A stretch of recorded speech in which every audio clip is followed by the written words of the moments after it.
Good morning. We are coming to you live from Red Cross Elementary. This is the second grade homeroom of Mrs. Stout, and this is their first attempt at this year's domino challenge.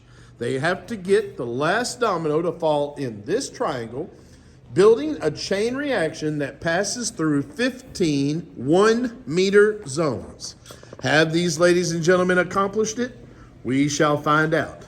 Miss Mahi?